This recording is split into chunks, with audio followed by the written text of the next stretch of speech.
Hello, everybody. Welcome. Welcome to another edition of the Unfiltered Tea. I'm Aurora, I'm and Mandy. Hi. we're running a little slow today. Fall has happened, which means Mandy is back to school in multiple different ways. I'm just lazy and tired today, apparently. So, should be a good time.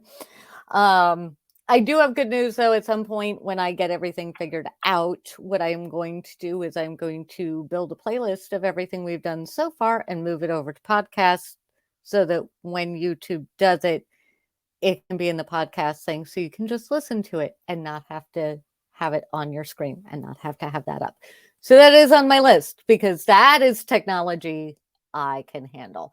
And I'm not sure everybody needed to know that, but I wanted to tell you before I forget because that will be a thing. And pardon me, because technology is, Mercury is in the microwave. Technology and I are Indeed. arguing at the moment. There, that looks a little less like I am staring right into the sun. So, things I should have done before we got together? Yes. Things that I just remembered now? Also, yes, I'm sipping coffee. Me too. Iced coffee, but it's still Ye- coffee. It's caffeinated. yes, this is I figured out how to make the Starbucks cold coffee cold foam at home. Yes, yes, Uh-huh. yes. I'm a big fan. Yes. Yes. So, yeah, so I get to have my coffee treat at home and I save money and it makes me very happy. Not that I don't love a good trip to Starbucks or a local coffee shop, but my wallet was starting to get very Yes. cranky with me. Yes. I will say we just went to Starbucks, I don't know, sometime this past week, and they have new little cold foam things that are I can't there it looks like what are they called? The like bullet thing that Oh yeah, yeah, yeah, the Ninja bullet. It looks like yeah. that, but I'm not saying that they've like partnered with Ninja or anything, but like the cold foam just is in this little thing, this little pod in the top, and it looks really, really cool. And it's Mm-hmm. not a giant waste of space for them anymore, I'm sure. Like using the things that they use for frappuccinos to make like that much cold foam must have been really annoying. Oh, probably. But it looks really cool. We were watching them like Yes. Yes. I saw them making it one day. It's like they just hit the button and then are going off and doing other things and then it's there and I was like, okay. And then you yeah, made I bought my magic. milk frother and it was like $40 and mine does all of the frothies. So it Mm. can just heat the milk or all of that. I was like, yeah, I'm gonna want that when it gets cold up here in Maine. So yes, very, very exciting. The light Nice. at this time of day is very odd. I apologize. Like we have also rain, I think, coming through here. I don't know. Is it ever not raining in Maine these days? We either have gates of hell for heat or we have rain this summer. That's the main weather for summer this year. So anywho, yeah, we're just chit chatting. Welcome everybody. welcome, welcome to Welcome Mandy to and our I. brains, the Well, unfiltered brains of Aurora and Mandy. Yeah. yes, yes, that is where we're at the moment. Um, we are gonna do part two where I'm not just up on a soapbox. I've had about 10 days to calm down and come down off of my soapbox. Um, cause yeah, I was mad. I was mad early. I'm still a little mad, but eh, some of the updates on the whole Netflix taking the content and then stuff like that has been rather entertaining in my world. So I'm excited to see how that plays out. Um, but yeah, and then I have at least one sidebar that I wanted to show Mandy because I think it's hilarious and delightful. And Mandy, as usual, is probably going to keep me on track because I have a habit of veering way off into left field, as you all know from the times I've done this solo at this point. And then I don't know what else we're going to talk about because, we're winging it today. I have my brain had a sound effect, but I can't take the sound effect out of my brain and put it through the thing yet. We haven't reached that level of AI. So. It's coming soon to a brain near you. Coming soon. And as we're hitting here, because this is really the last time, if we can avoid it, that I ever want to talk about Depp or Heard, unless it's Depp's music. Although there is an interesting like Alice Cooper kerfuffle the other day that happened that I might mention, although I feel like I just kind of want to be like, Alice, sir, just no, go talk with a couple other people, you'll be fine. But yeah, there's this whole like the makeup company has canceled a sponsorship with him over these comments, and it's like I feel like this is more of a teachable moment and less of a just cancel Alice Cooper kind of a moment. But that could just be me. Anyway. Yeah, there does seem to be some ongoing disparity in the way that we treat different celebrities or other public figures for stepping across different boundaries. In that there are a lot of times when it feels like, wow, overreaction. And then there are a lot of times when you're like, why am I still seeing you? Like, didn't you do the thing and haven't even voted off the public island? I don't... How did this person get voted off, but you're still, I don't, and then, and some of them may or may not run for high political office. So, it really gets confusing. Gets very confusing. Or retain political office. I mean, really, yeah. Sorry, I stumbled right up on that soapbox. I'm back off it now. I apologize. That's all right. I'll run the intro. We've given everybody a pretty good idea of what we're getting into today. And I don't know, Depp Heard right into the mires that are the current political spectrum. Seems like masochism for us. But this is, we've got 10 fabulous subscribers. And, now is the time before the internet finds us. So I'm going to embrace that, and we're going to run with it. Right now, I'm gonna go ahead and run the intro and say hello, everybody. Hello and welcome to the Unfiltered Tea, a show where we say all the things you wish the newscasters said, unscripted and unfiltered. We talk about news, politics, and entertainment. So pull up your soapbox, pour yourself a cuppa, and let's go. Okay. We did. I'm still so proud of that. A little, except it needs music, which we will get to eventually. So, Netflix. So let me update you, Mandy, on the Netflix thing. Tell me all the things. So it seems as though the closest any content creator got to being alerted of the fact that their stuff was being used was either a station gave them a little bit of money for it, which happened in a very small number of cases, or it was, hey, we're using your stuff. It does seem that there are some copyright claims going out from Netflix where people are using the clips of themselves from the Netflix thing being like, hey, I didn't intend to do this.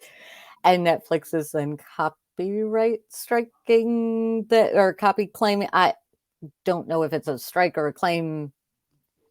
There is a difference. I don't remember what the difference is. But anyway, that seems to be happening in some cases, in a lot of the cases, which to me is a little like, wait, it's okay for you to take the stuff and just clip it together, and then if somebody takes their own stuff back to comment on your use of it, you're telling them that they can't?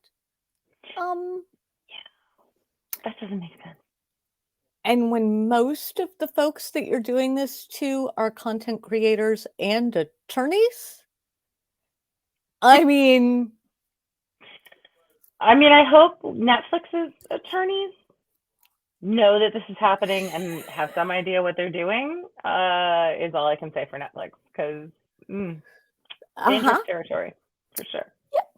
So I am gonna keep an eye on how that all goes, because I have a feeling that this could get very entertaining, because yeah, some of these folks might fire back with lawsuits, and Indeed. I think that they're probably going to be better off than Netflix on this one. So yeah, so that's the update with that. So yes, I've calmed down a little bit. I still think, if nothing else, even if it's legal to take it without permission and stuff like that, it's just rude. Like, Yeah. ask permission. These people are working. Maybe not the way that Netflix or the director of the documentary or something like that seems to think that they should be working. Like, I don't understand what my big thing with it is, what makes Netflix better content than these folks on YouTube? What makes the NBC or MSNBC or Fox News or CNN, what makes them better content? Because that seems to be the overall conversation. And that's what made me mad. It's like, but what makes that better? What's your criteria, right? Yeah, Yeah. for goodness, if we're making that the subject of the debate. Yeah. Yeah. Because the argument I've heard a lot is like, well, we have a team of fact checkers. Okay. I mean, I've watched a lot of it. Yeah. Depending on who the we is in that sentence, with varying levels of success and accuracy, would be my response. So, yeah. And a lot of the content creators that I mean, obviously, not everybody is required to stick with facts. Alex Jones, Tucker Carlson, those guys. To name a few. Yeah. To name a couple. But also, like, if you're in the news category and you want to build an audience that respects facts, if you get something wrong, a lot of the content creators that I follow will update if they've gotten something wrong, or if new information has come to light, or things like that. And so I don't see that happening in the same way with some of the bigger, well, for example, the Amber Heard op-ed in the Washington Post, right? We go through this ridiculous circus of a trial, and boy, was it a circus behind the scenes, even more so than in front of the scenes, which is something to figure out. But we go through like all of that.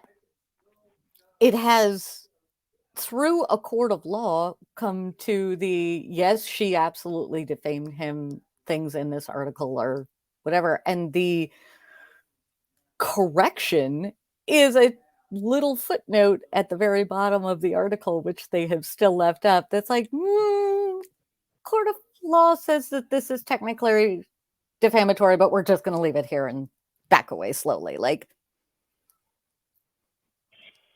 okay.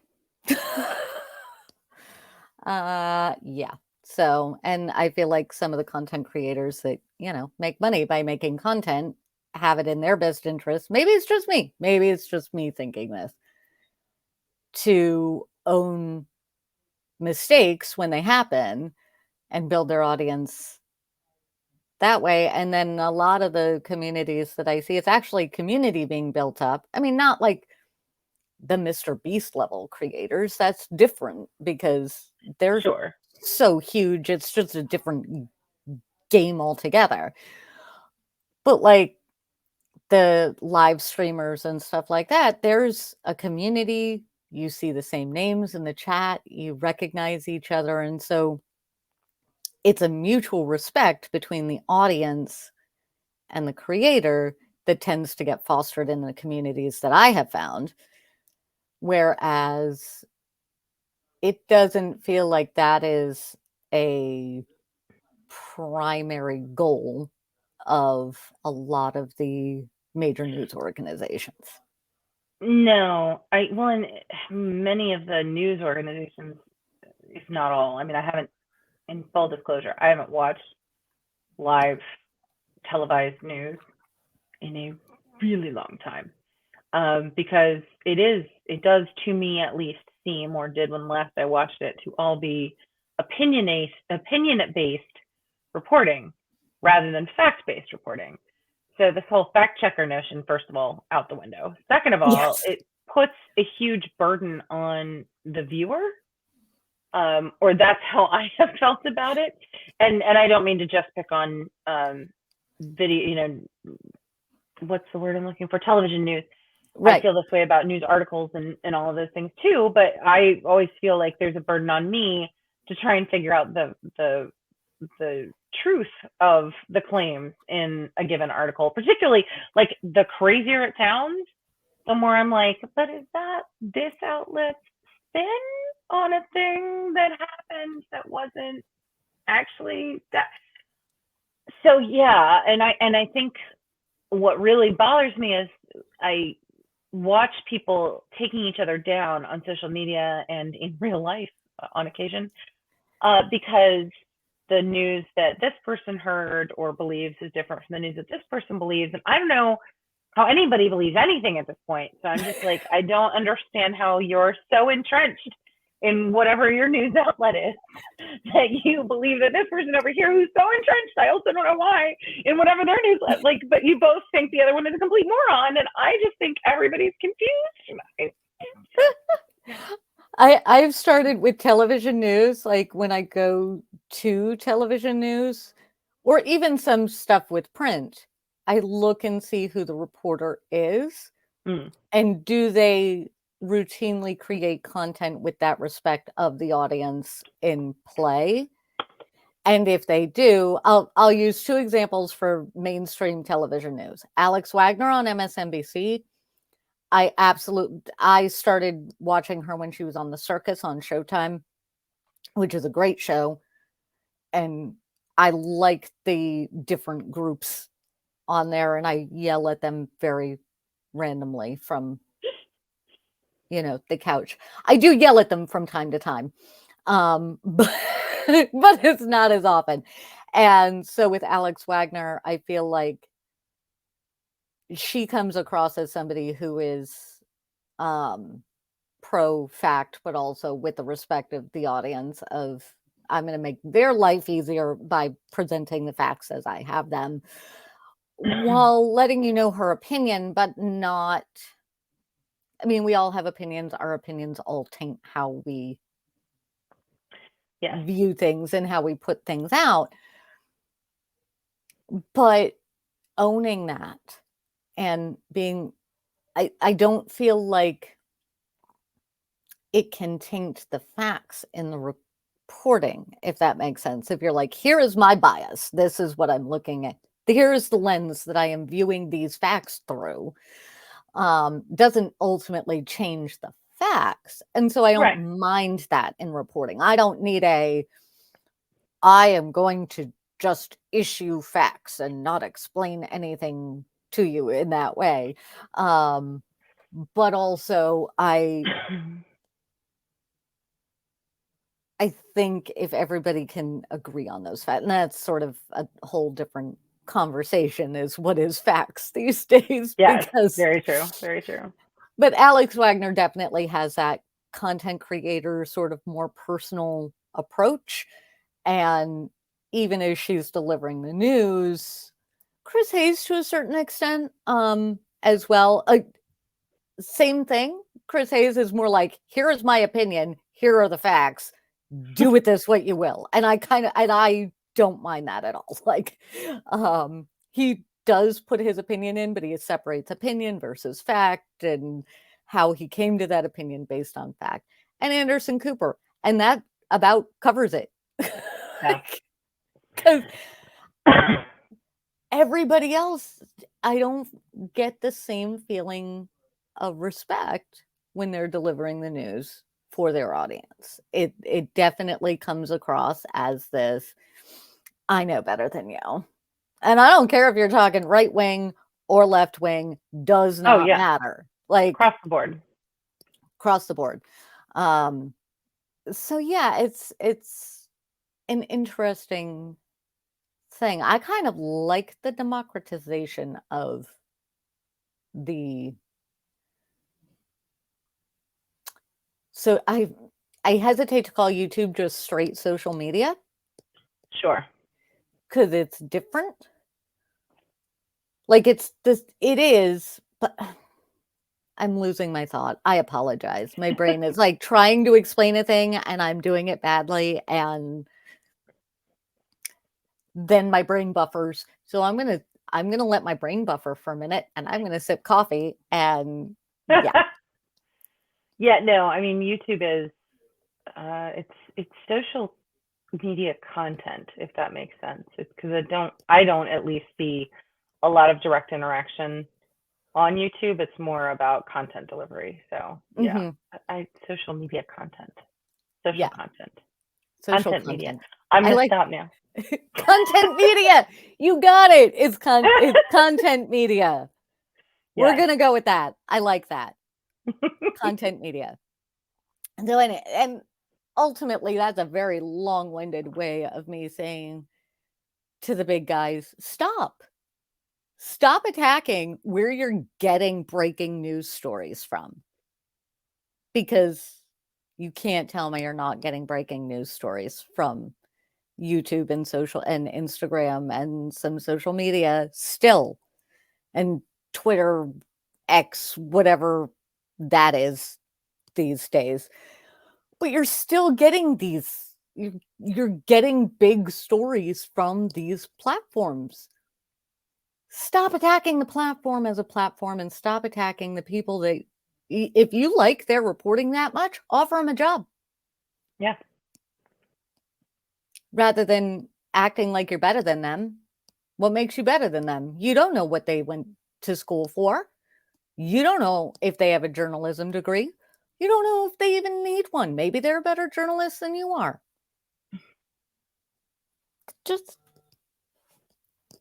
soapbox. Sorry. That's. Well, and also trying to shut down opposing or even just varied perspectives, seems to run counterintuitive to how we should be approaching our world and understanding our world. It's like, my brain is melting. Yep. I'm gonna shut up. Yep. Well, I'm gonna swoop, and then I'm actually gonna ask you a question relating to the overall conversation, because I said media and sidebars, but I also want to talk about your thoughts of cameras in courtrooms. So I'm gonna swoop, and I'm gonna ask you about that, and then we will come back to things. So I'm gonna go ahead and swoop. Where'd I had my swoop? Hi guys, sorry I hid my swoop somewhere and I don't know where it went. There it is. I found it. Sorry. Yay.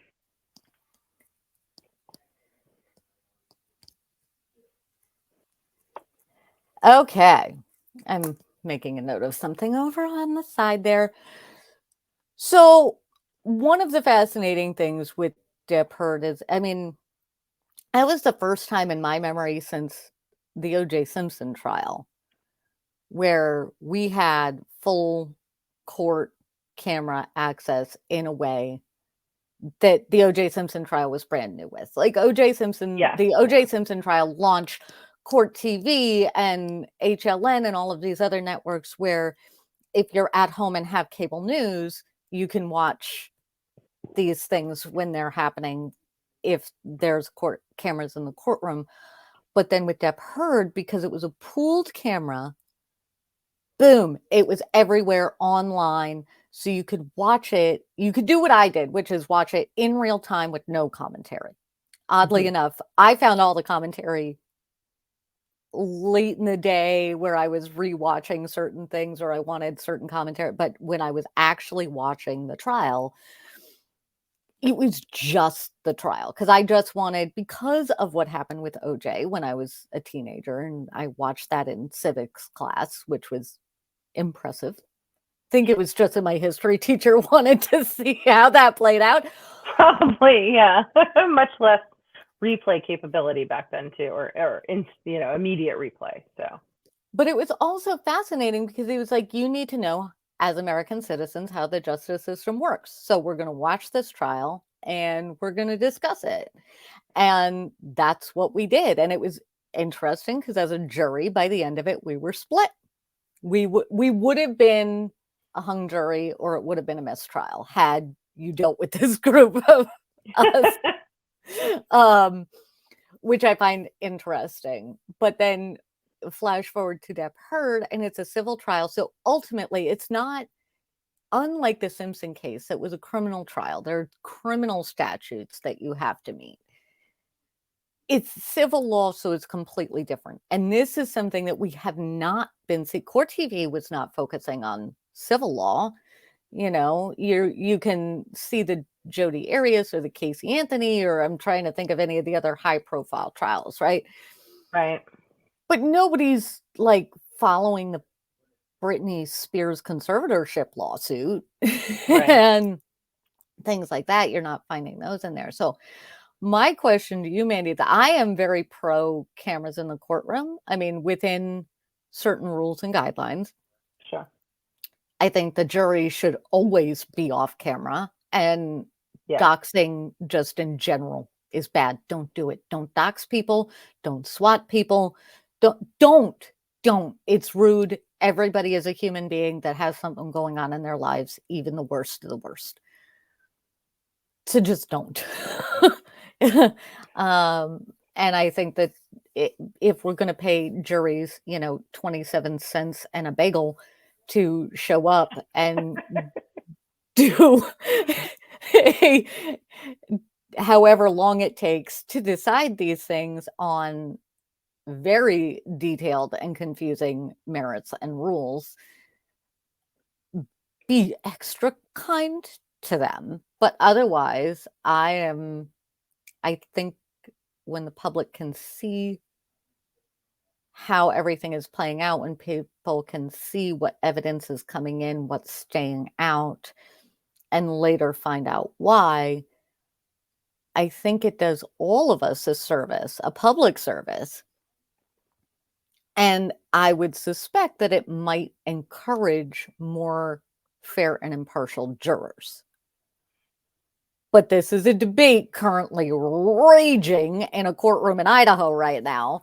So I'm curious as to what your thoughts are. Well, yeah, first and foremost, I think the safety of everyone involved in the court proceedings is really important. Just somebody who becomes really interested or even obsessed with a particular case, the less access that they can gain to information, to anybody involved in that case, the better. Mm-hmm. But that said, I mean, I think for me, I really think about it as an extension of, a public trial, right? Which is one of the rights that we guarantee in our criminal justice system. So a public trial, but that used to mean that, if you knew that your neighbor Bob was in prison and then you would go to a courthouse and watch the proceedings. We've become so global. I think you have to negotiate that interest in seeing how a trial is going by allowing it to be broadcast. I guess the paranoid part of my brain worries that it gives more people the opportunity to obsess over more things. Mm-hmm. That's, and I know that's a very small, or I hope that's a very small percentage of the population that would actually become, sort of unhealthily engaged in watching a trial. But, that is the one potential downside that I see.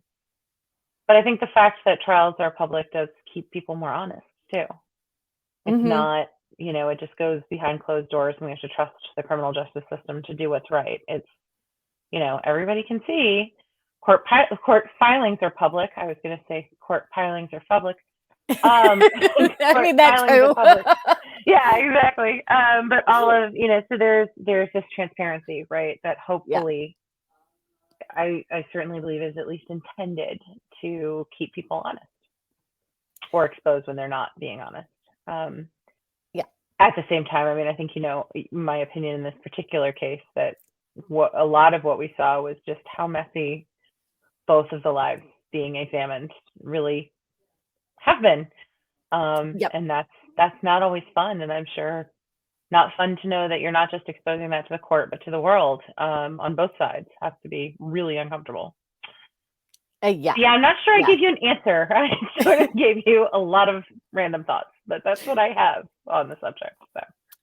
Well, I find it interesting because I know, I think it's in part because of celebrity and how much celebrity stuff. I think that LA County doesn't let any audio or video happen in the courtrooms. They just no. Just no. Makes sense. Federal they've court. Also, I mean, they've had some really bad results from trial results in LA and around LA. So I can't fault them for that at all. And federal court is also a no-go for that. Yeah. Federal court, you need to be there. And I feel for my take, I feel like the more we can see, the better we can improve things. And I think, I mean, the whole, it's playing out sort of in real time with the Idaho case right now, because they've had a camera in the courtroom. I use that term loosely because while you can see things, the audio is like coming from planet Pluto. I don't know. Ooh. I like Emily D. Baker describes the microphone as being a potato through a tin can on a string, which is the best description. Like they can, and the audio is just horrendous. But they had a hearing at one point, and the prosecution has one side of their story, and they claimed that there was no that one of the witnesses that had shown up had then started recanting their testimony. So a couple of officers from the FBI went to talk to her about it. The defense is saying, no, the FBI saw her testimony on camera and then showed up at her doorstep and asked and interrogated her. So we can't provide a solid defense if that is going to happen. What's fascinating, I've now seen like 3 different people cover that hearing.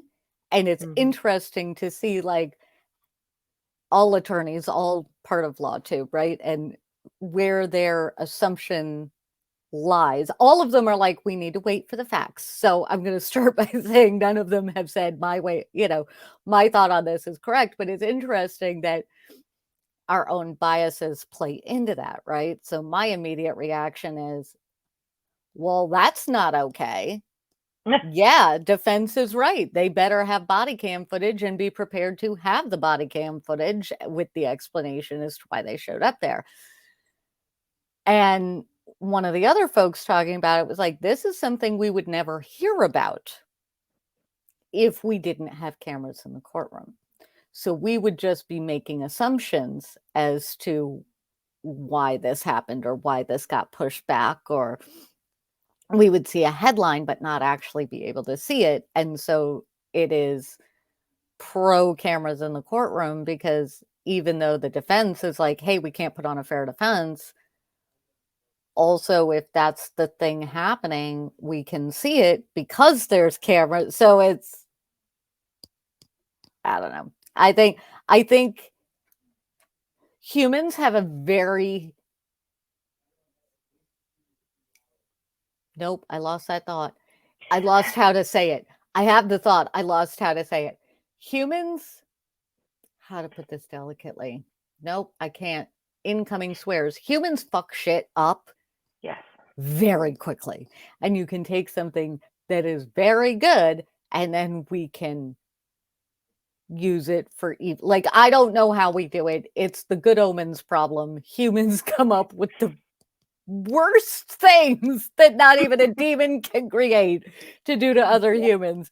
And we can also come up with the best things that not even an angel can create to do to other humans.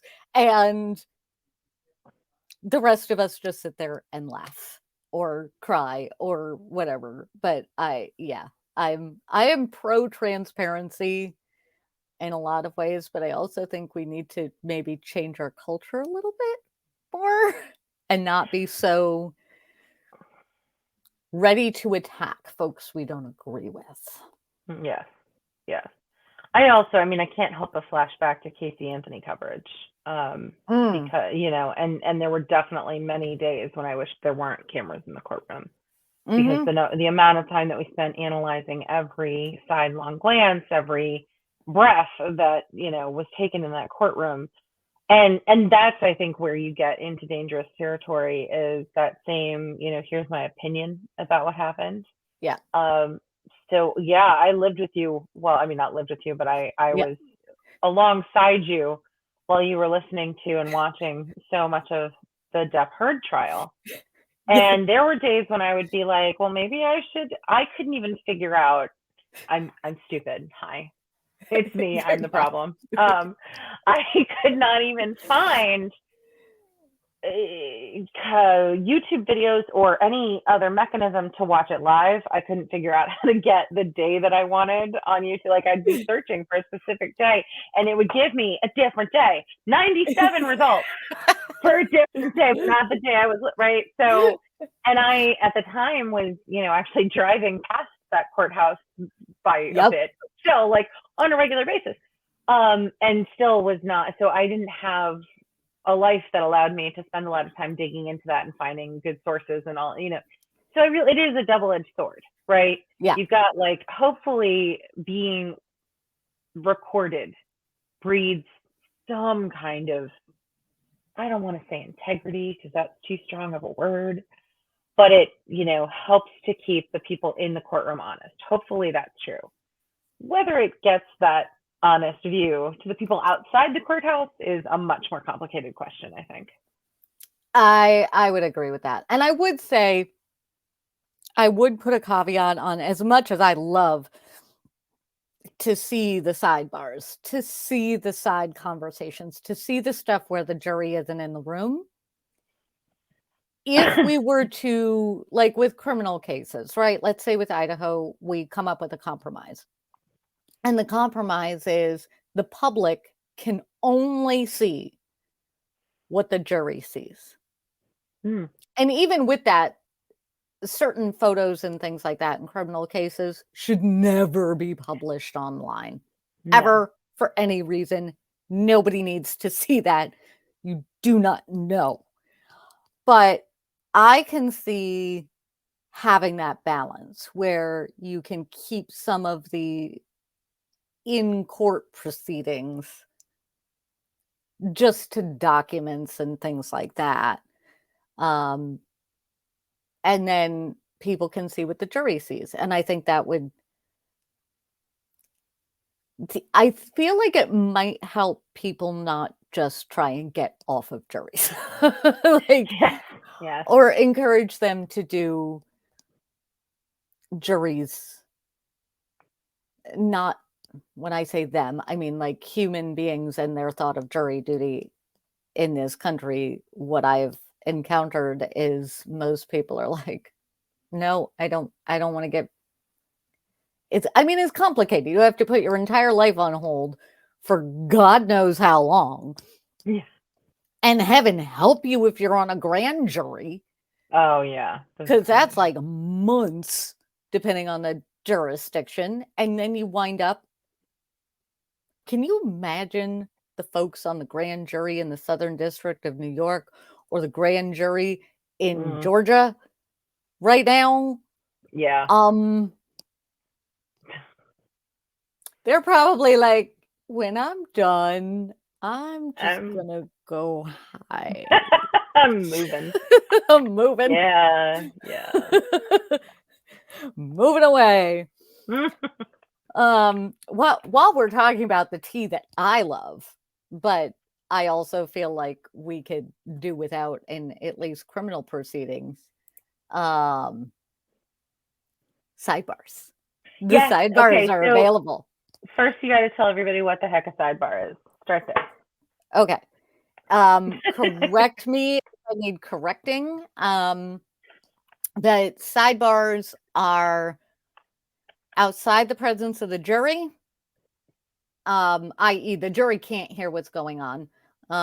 And it is the attorneys and the judge, where the attorneys are arguing over a particular thing that's, let's say, well, in one of the sidebars from Depp heard, Depp's attorneys were arguing that Heard's expert witness was just reading her notes because she was, and you're not allowed to do that.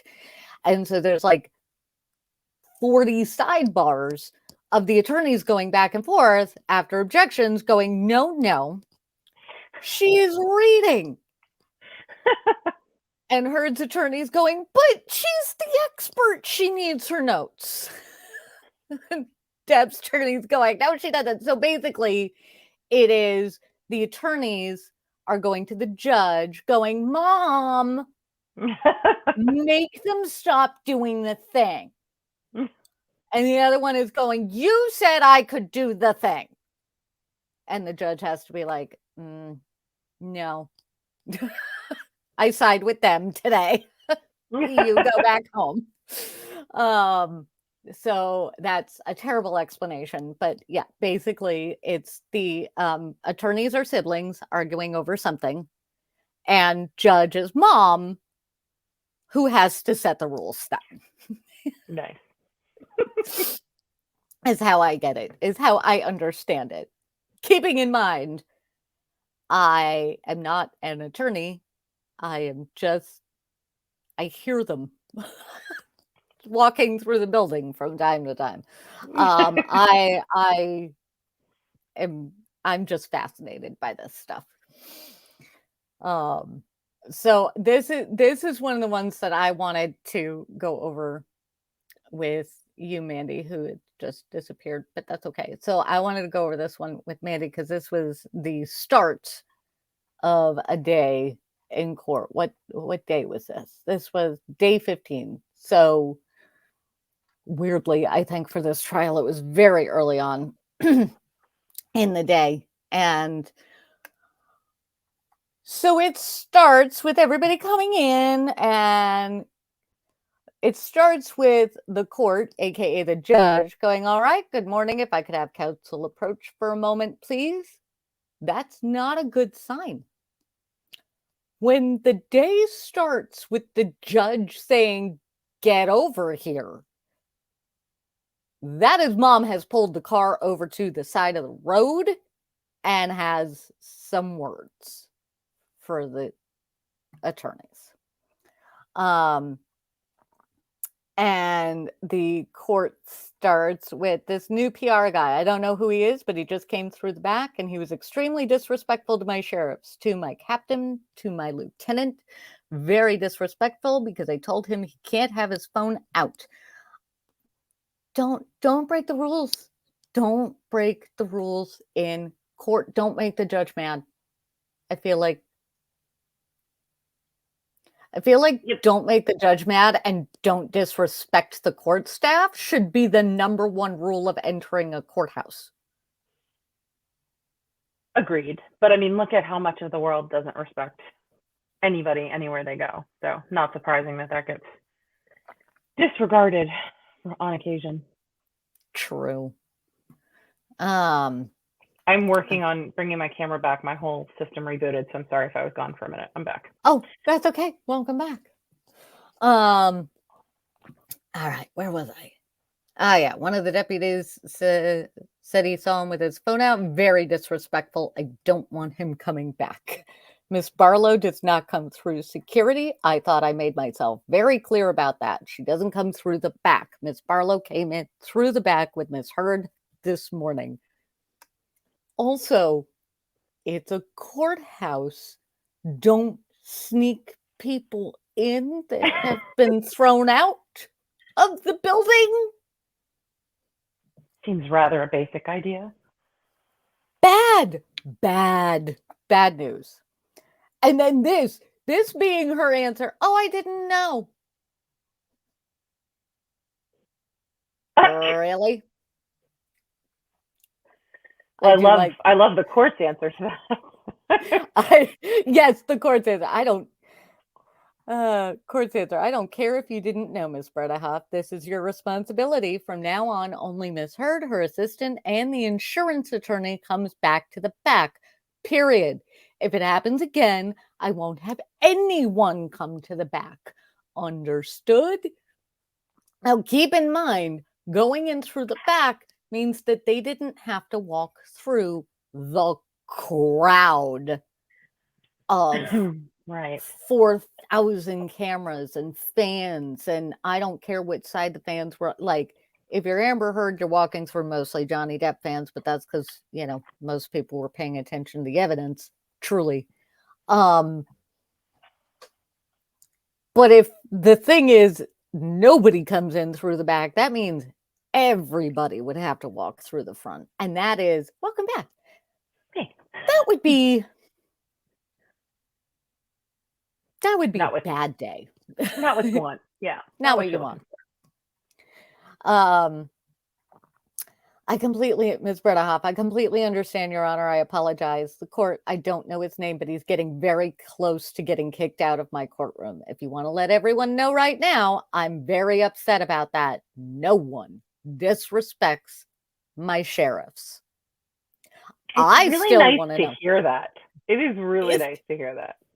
It is. Nobody disrespects my sheriffs. And this judge seems so patient. And so, I mean,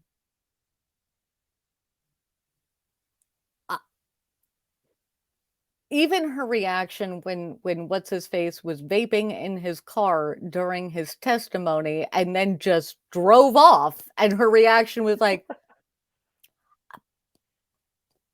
well, that was a first. Yeah.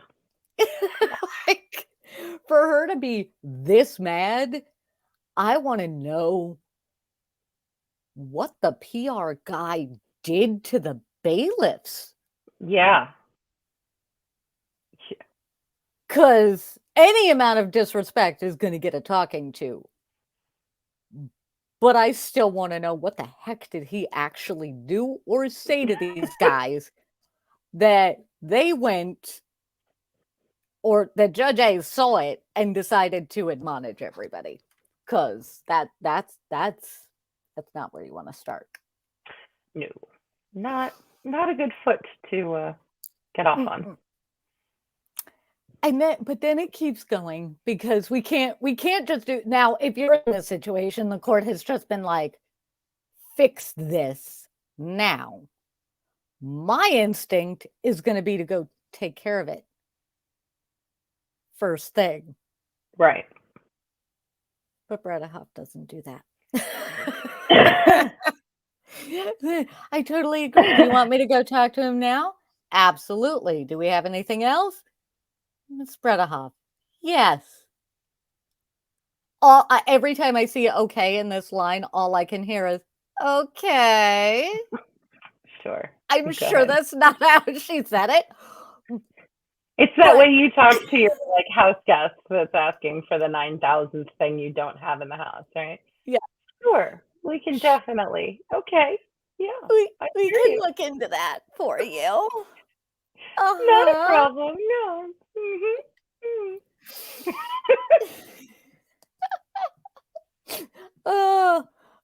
Your Honor may recall that we talked about, and then apparently Ben Chu comes in to cut her off. Your Honor, just to clarify, Ms. Barlow is not to come into the courtroom, correct? No, she wasn't supposed to come in the back way. Ms. Bredehoff, she has been barred. Then she couldn't have come.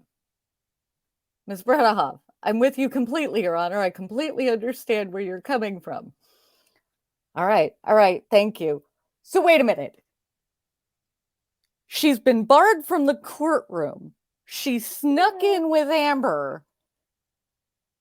And Bredehoff is like, whoops. My God, I didn't know that she was here.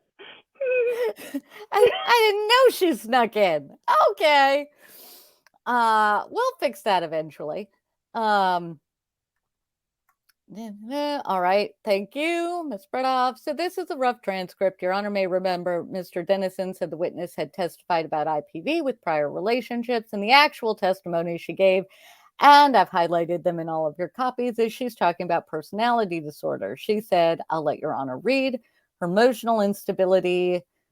The court just hops in. Her emotional instability, her affected regulation of her fear. Mr. Depp, we don't have evidence of it before, and we don't have evidence of it after.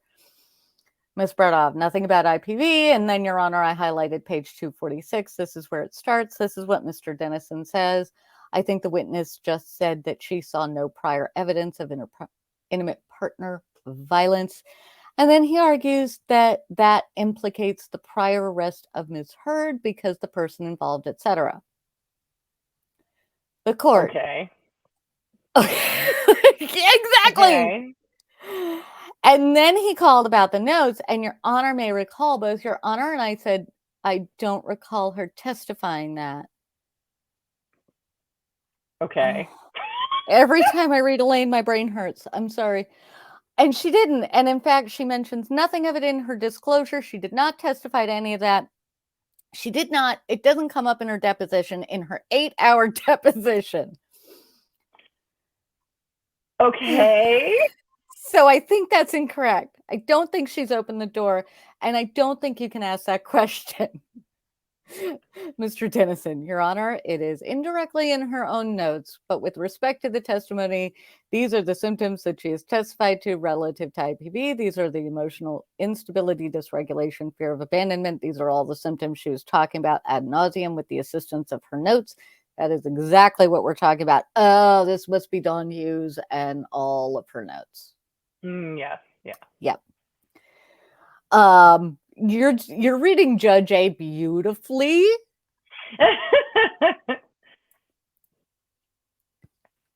Would you like me to continue? I would. I think I'm just going to stay with what I said yesterday. You can ask that initial question about whether or not. I wrote down your question. We have it verbatim. Okay. The question I was going to look Miss Bredehoff, the question. I was going to look at the question so I understand. We've got it verbatim, the question that Your Honor allows. Good job. Good for you. What? This is, yeah. I mean, I'm not surprised because what coverage I did see was, yes, it was, how do I put this? So anyone who's experienced a person who feels like the more that they just talk at you, the less likely you are to fight back. Right? Like they just, it's the verbal equivalent of like throwing paperwork at someone. It's like, if I just keep saying things, eventually they'll just get tired of talking back to me and I'll win somehow. That was my impression of Miss Heard's legal counsel, was that it was the like, but Your Honor, like my teenage child annoyed me less than listening to Miss Bredehoff or whatever her name is. It's like, I mean, Miss Bredehoff, Amber Heard, like when Amber Heard was testifying, it was words. It was words laid out in an order that made everybody's head hurt. Yeah, you're invisible again to your camera. There we go. There you go. Welcome back. Good to see you. Oh my God, is that your demon camera behind you? I'm sorry, sidebar. Yes. Your demon camera. That's awesome. Yes, it is unplugged because otherwise it would be like sensing my movement and tracking my movement. So it Yes. would be like a little robot in the back corner, just keeping it. It would be very meta. Like I could pull up us talking on the camera and we could have a whole little infinity loop of cameras if it were Yes. plugged Definitely. in. Yes, things you do when you're a dog mom, you're like, oh, I want to make sure she doesn't freak out when we leave to go grocery shopping or whatever. And so I bought 2 cameras, but yeah, we'll sidebar. I'm gonna swoop and then we can sidebar about the camera and then we can move Yes. on to the next thing because that's perfect. Because yeah, the Bretta Hoff and Amber Heard it was like listening to Sarah Palin or Trump. Yeah. And much like Sarah Palin or Trump, when you actually read the words on a page, it makes even less sense. Yes. When you can actually like Agree. Yeah. No, I thought I just didn't hear part of that, but I heard it. It just didn't make sense. Yeah. Exactly. Yeah. All right. I am swooping. Okay. So yeah, so the demon camera. So Mandy got a text message from me the other night because we were catching up like off screen as we are wont to do, being friends and everything. And we were what did we even talk? Oh, it was the Kubrick stare with the Yes. stupid It was mugshot. the beginning of the mugshot games online. Yeah. It was a comparison to the Kubrick stare. Yeah. Which I'm sure was intentional, and that's a whole different conversation we'll get into. And so we're going through all the Kubrick things, and then I walk in, and these cameras are great, but they're auto night vision, and so at night, because it was late at night, because that's usually when Mandy and I have the ability to chit chat. So there's these little red lights all around the edge of the camera, and I have everything on motion track and motion sense because, dog. Right. And I come in the door, and the camera downstairs is right by the door. So I come in the door, and the little thing zooms in, and but it's got the little red all around it, and all I can hear is, "I'm sorry, Dave. I can't let you do that." And then I was like, "Oh my God, no. So we've decided, so it's now up. I will post pictures for everybody here on the channel website when we actually get it done because I find it hilarious. And who knows, maybe Greta Gerwig will see it and find it hilarious as well. When we get it, I have to go in the basement to find the Christmas ornament that I bought my mother years and years and years ago of the original Barbie to put on the shelf where the camera is, because I've seen Space Odyssey 2001 and I've seen Barbie, and no, I did not give anything away. It's in the first scene. Yes. But it's nightmare fuel, and I sent it to Mandy because it's nightmare fuel to suddenly have this little robot in your house, like zooming in all around you and tracking you. And I was like, I need Barbie to protect me. Oh. So my house rightfully thinks I'm crazy. I think I'm funny. They think I'm nuts. So, It's amazing how much overlap there is between the two. Yes. Yeah. So there will be pictures when I get our little original Barbie in her little striped swimsuit up there, because the little hook fell out of her head. So we haven't been able to use it as a Christmas ornament, but it's a perfect little Barbie. So she's going to go on the shelf to protect us from Hal. And the demons. Yeah. The electronic demons.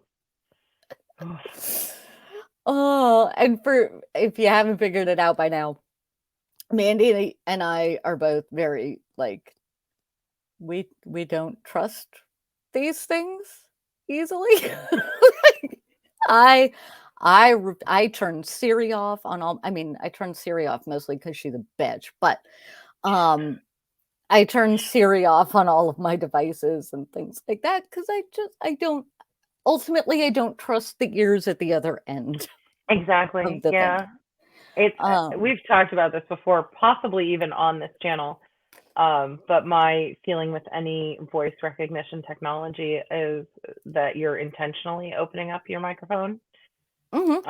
I fully believe that if somebody wants to hack into your microphone or your camera, that they're still going to be able to do it. So I'm not saying that it deters privacy invasion, but it just feels like I'm asking for it if I turn those services on.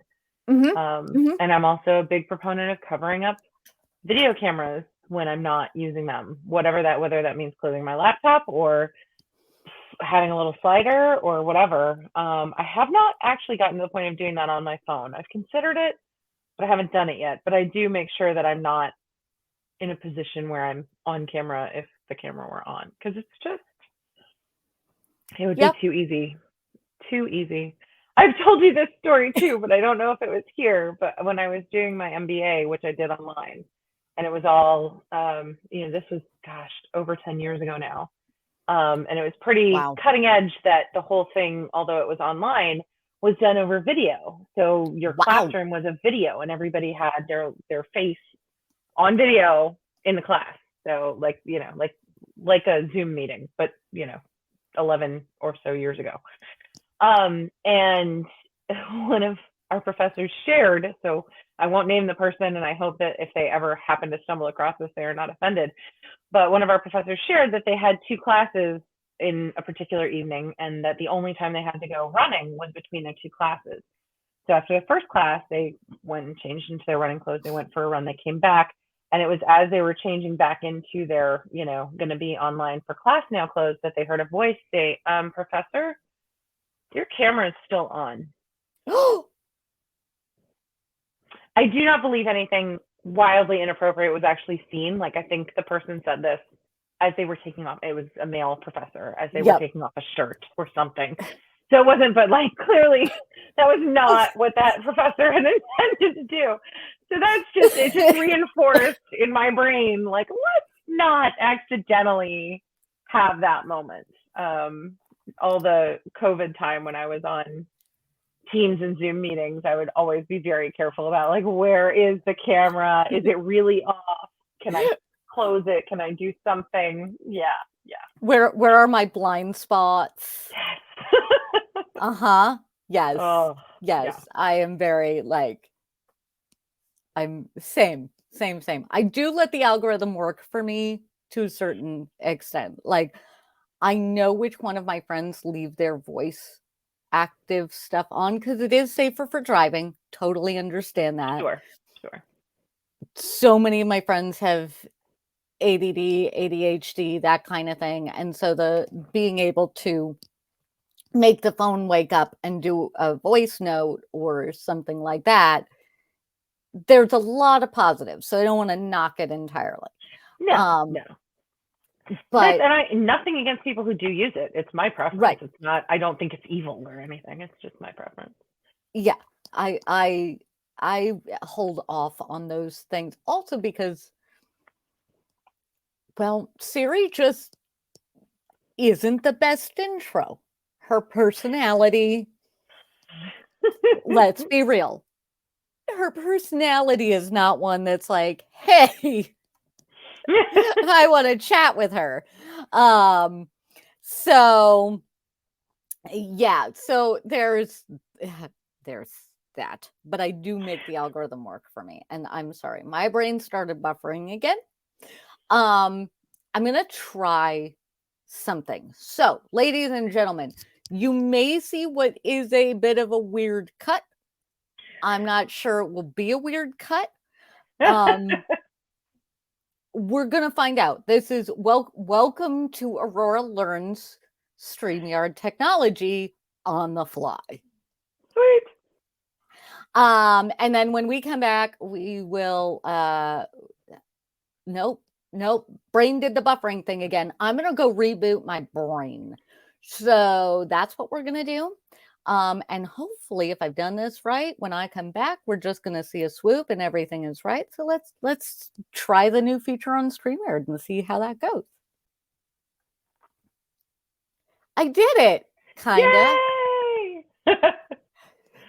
So everybody, StreamYard has this wonderful feature where, if things come up and Mandy and I need to take a minute while we are recording the show to leave cameras to do things and what have you in the house, we can actually do that now, and I don't have to go in and edit it. Yay, StreamYard. Thank you. Thank you. However, I learned tech things like that, pardon me, on the fly. And so I just learned it on the fly. And so what you just saw was a real-time reaction of it pretty much working and my ability to hit our bumper and hit play again in yeah.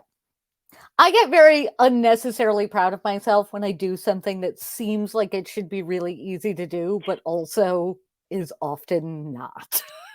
It is not unnecessarily proud. You should be proud. Be proud. Show me your nails. What is going on with your nails? They look amazing. Oh my gosh. Oh my gosh. Those are gorgeous. There we go. Yeah. So next week, what I will do for everybody is I will wear the shirt of mine that I adore. That was our inspiration for my nails. Because, yeah. In my next life, I'd like to come back as a person whoever manages to get their nails done and not destroy the manicure the next day. Hashtag next life goals. Okay. Or, just later on when it's things, I mean, these are not cheap. They are worth every penny. I put them in my budget. This is nice. When this is one of those little luxuries, I think that it's a bonus of not creating new humans.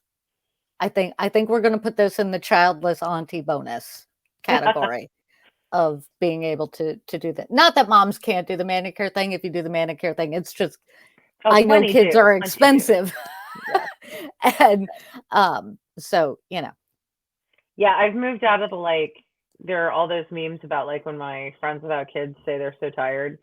I'm not in that realm of child rearing anymore, but yeah, I definitely am still in the what do people without kids spend their money on? So yeah. Fabulous nails.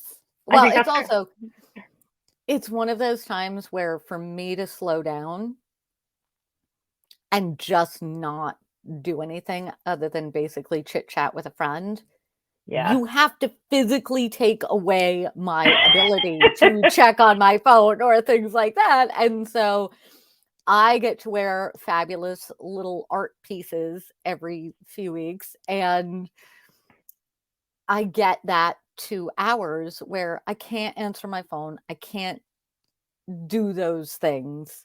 If you reach out to me, you're out of luck. I'm not it's like I'm driving, only I'm not. And it's just me time. And I'm very lucky in that the wonderful person who does my nails has become a friend over the years. And now my dog is friends with her dog. So all the dogs get to play together when I go up and do that. And so, yeah. Nice. Anyway, that was a little sidebar where if you can afford it and, it's a thing that brings you joy and happiness, do it because it's worth it to take care of yourself in those little ways. So yeah, my nails are fab. Also, all joking aside, people without kids are allowed to be tired. Many do more things than people with kids, and people without kids are allowed to be broke or spend their money however they want to. It does not require children to do either of those things. They're just silly jokes. Sorry if I offended anybody. Didn't mean to. Yes, no, they are jokes, and this is a great time for our general, especially because of what we're going to be talking about, what we were talking about earlier. Great time for a usual warning. Argue with ideas, not people. This is a space of kindness, a place of respect, and yeah, that's. Don't make us ban people from the courtroom, please. Yeah, exactly. We will yeet you from the community, even if there's only 3 of you here. Like if one of you is being a problem, you will be yeeted. Indeed. So, yeah, because kindness is cool, and we need more of it in the world. So there. Indeed. And with that, I'm going to warn everybody, feel free to call attention to my name calling, because I am about to probably name call. Because now here's the thing. Before I crack any jokes about any of the people we are going to talk about,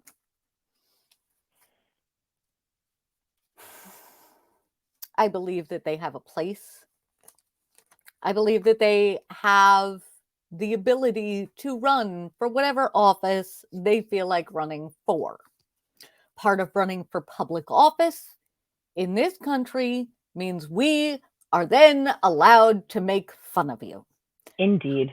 We are allowed to make fun of your ideas. We're also allowed to make fun of you, not your family, unless it's a full-grown adult putting themselves in the public eye. And I want to make sure that everybody knows that I do leave room, that should I ever encounter any of these people, I would have a fair and respectful conversation with them. However, while they are all actively trying to do damage to a great huge swath of the population, their speech can be dangerous. So if I can crack a few jokes that humanizes them in its own way, I apologize in advance, because some of what I'm going to say I know can come across as kind of nasty, and I recognize that they're people, and I recognize that if they hear this, they might have their feelings hurt. I also recognize that none of them seem to care about other people in that same way. Very true. And so, if they want to have a conversation. Many people who are currently in the political arena are running for office. I'm sure it's not true of every single one of them, but many of them do not act as though they do not care about other people's feelings or often their welfare. Yeah. Mm-hmm. Mm-hmm. And if they're super offended and we find out about it, I'll apologize to them. And but so in addition to everyone probably being on the same page that we're tired of seeing the former president's mugshot face inserted into every meme on the planet, since the former president did not participate, I did not get a chance to. I just connected those in a weird way. I did not get a chance to watch the Republican debate, which was not because the former president wasn't in it. I don't know why I made that little connection, but I think you watched some of it, Aurora. How'd it go? I did. I don't know why. I did. I guess, no, here's what I wanted to do. Hope is why you watched it. We all have perpetual hope that someone will emerge from the masses and not terrify the shit right out of us. Yeah. True. I wanted to see if what I thought about all of the candidates was correct. And I was correct on there. Although I'm gonna start with this. Democrats, get your shit together. When the madhouse that is the Republican first primary debate has more gender equality and color on it than the team supposedly that is more inclusive, you're not doing it right. You're just not doing it right. Okay? So, also, when they are all significantly younger than the dinosaurs currently running, and I mean, our current system is mostly being run by octogenarians, and I would like them all to just retire and go home and leave a little room for maybe the younger retiree age, since we apparently don't trust anybody. I understand not trusting anybody under the age of 35. That's in our Constitution. That makes sense to me. But apparently they don't consider you a grown-up in Washington unless you're 75. And I feel like that's pushing it by about 30 years. Well, and just as a matter of like fact, if you've watched presidents, with the possible exception of the former president, in office, it ages you. It's, I don't know, an incredibly stressful job, I suppose, running a country, particularly when you care about the outcomes of your actions. And that's part of it. I mean, it's not, I don't think either of us intend to be ageist, but I'm just going to say it. Our current president feels like they need to take a nap for the next 4 years. I'm sorry, Joe. Thank you. Thank you for your service. But I'm worried about you, bud. I'm really worried, sir, that something bad is going to happen if you take this on for 4 more years. And I'm terrified that it seems like that's the way the party is headed. So there, I've said it. I'm sorry. I was asking you about the debate, not getting on my own soapbox. No, I'm with you on that, because in the debate, if we held the election tomorrow based on everybody that was on there, I'm not saying what they would do, but if it got down to Joe Biden and any one of those guys tomorrow, the best bet is actually Chris Christie, because his ideas are, as terrifying as it is for me to say this, his policy ideas and stuff like that are more conservative than Joe Biden, but not by enough to terrify me, right? So more moderate than a lot of the folks in the running right now. Yeah. He's, at the end of the day, he's still based in verifiable fact, which is more than, well, anybody else up on that stage, except for Asa Hutchinson, who just looks like he walked out of Central Casting as like Southern grandpa come in to run because he's done everything else in the world, and what else is he going to throw his money at? You've got Greg, who was it? One of them. His name I can't remember, which tells you flew out of my head. Okay, if I cannot remember your name after watching a debate like this, pack up, go home, or try again. Personalities can be found. You got to do better than Mike Pence, and I can at least remember Mike Pence's name. Yep. He has the personality of watching paint dry, but he's Pence also needs to get off the stage. Like, sir, the base you are courting tried to kill you not that long ago. Like, the base that you are courting had people hunting for you during the insurrection with nooses and whatnot being strung up outside and stuff. Like, you're not going to just stop trying to win them over. Their decision has been made. They will not come back to your side. I think Doug Burgum was probably the name you were trying to come up with. That was the name I was trying to come up with. Who, near as I can tell, literally purchased his place on stage. Nice. And you can tell he literally purchased his place on stage. Who is it? Nikki Haley is auditioning to be the next Mike Pence. What's his name? Little Tim boy. Scott? Nope. Vivek. What is his last name? Yes. Him. Vivek Ramaswamy, I think. I mispronounced that. I apologize. I tried. He, how to put this in the debate, is so far up Trump's rear end. I'm pretty sure he can see out of his face. Like, I mean, he is just in there. Like, there is nothing that he said in the time I watched it that was an original thought. it was all Trump this and Trump that and Trump the other. Like, sir,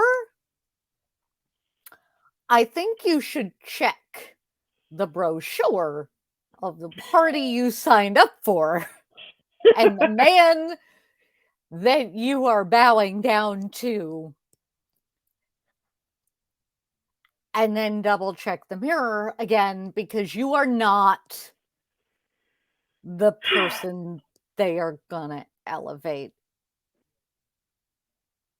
It's just not gonna happen. I mean, maybe they could prove me wrong, and maybe racism doesn't count when you are racist against yourself as well. I don't know. I don't know I have so many questions. how Okay. you get to be spouting all of the same talking points as the white nationalists when you're not white. Yeah. That's like, that's just that with both Tim Scott to a certain extent, and yep, I'm never going to pronounce that name without being able to actually see it. But like, Tim Scott at least had his own personality. This other kid is like Trump, Trump, Trump, like a deranged chihuahua was kind of how he came across. Well, and it's interesting because, again, I didn't get to watch the debate. I keep telling myself I'm going to pull it up on YouTube or something and watch it. But my life rarely has that kind of time in it. So, but going into it, there was a lot of noise made about some leaked document from DeSantis's PR team saying that he needed to get Ramaswamy out of the race. That Ramaswamy was the biggest threat. And I suppose if Ramaswamy is aiming to be mini Trump, then perhaps that makes sense. But it seemed to me like it was like this golden opportunity for him to take the stage and be like, yes, you should be scared of me because I'm freaking amazing. And it sounds like perhaps he did not manage to do that. No, he didn't. He looked, I described him to my mother as Howdy Doody, who went to the same island as Pinocchio and became a real boy. That is how it came across. He came across lovely as a Howdy Doody type doll that has suddenly seen the blue fairy and been given life. Yes. And yeah, and I couldn't tell you a word the man said because he talks in complete sentences, so that's good. But it was a lot of platitudes and a lot of, stuff along there. Also, Mike Pence works like an Etch-a-Sketch. So he starts talking, and then my brain registers words for about 2 seconds, and then it switches to me hearing and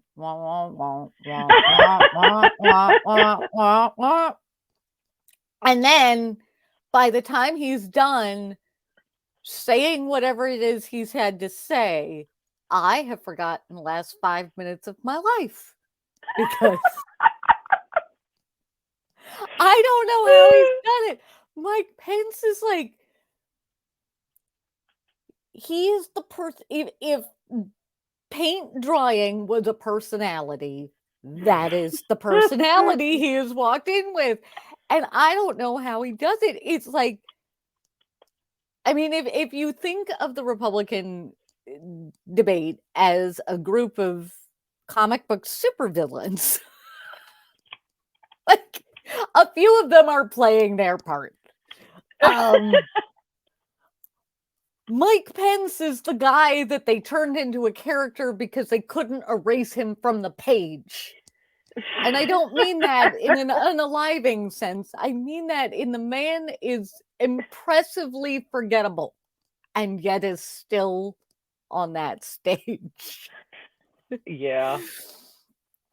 And he generally spoke after DeSantis, which means when I try and recall what DeSantis says, I have to filter through that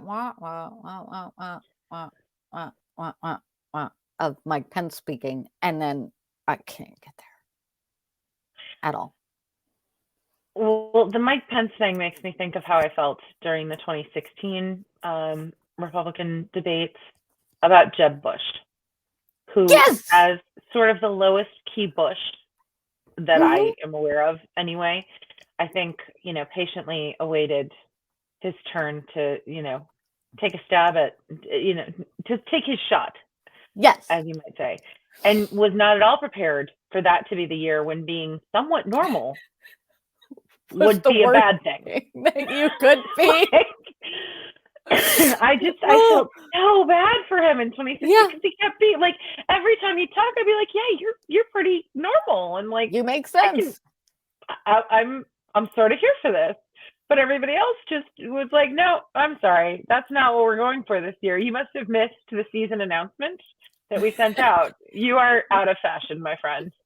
Please exit stage left. Like, I just felt so, and you could tell he knew too. Like, as he saw you, he's like, yeah, I'm not.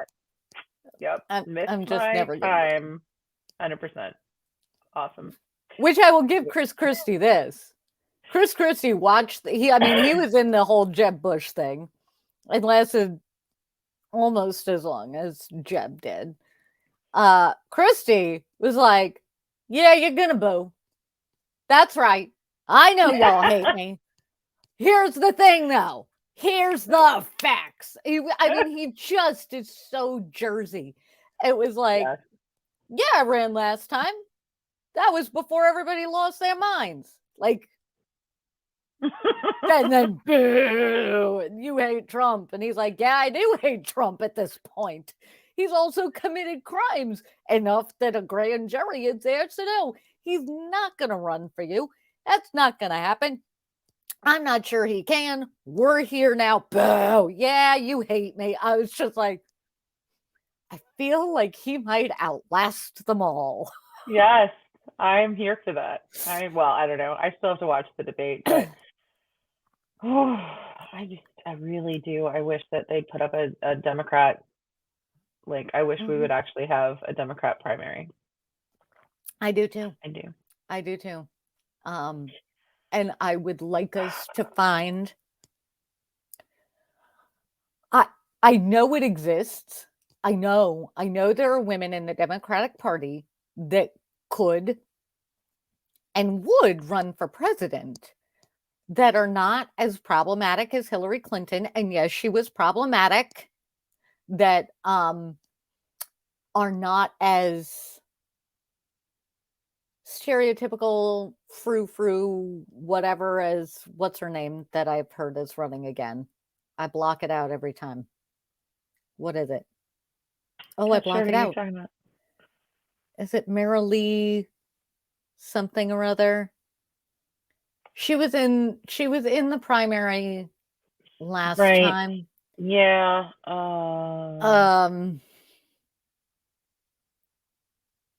Oh, what is her name?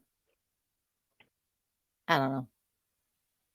And the Green Party is just hell-bent on messing everything up by picking good candidates that pull enough votes away that everything goes to hell in a handbasket. And not the fun Crowley hell either. No. So yeah, I gave everybody stupid little nicknames. I like that. I support that. I feel like I need to give, anytime we're in a political race, like, how to put this? For me to do anything other than make you a comedy routine, I need you to have some good ideas and also live in a world with verifiable facts. And if you can't do those two things, I'm just going to keep making fun of you. Well, it's how we keep ourselves sane. I mean, I know I support to some extent what you said about being in the public eye and running for office and that opening you up, but it's also just a way to stay sane, man. Yeah, it is. This shit is crazy. The political atmosphere in this country is nuts and terrifying. I don't know if that feels we true to people who aren't for. coming at it from the angle we are, but from here it feels really scary. So yeah, we have to make jokes. We do.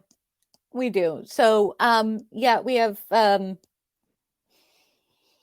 anyway, I'd like to hear your nicknames on that. We need to figure out what we're going to talk about next week because we're getting into the political season here. We're getting into some politics.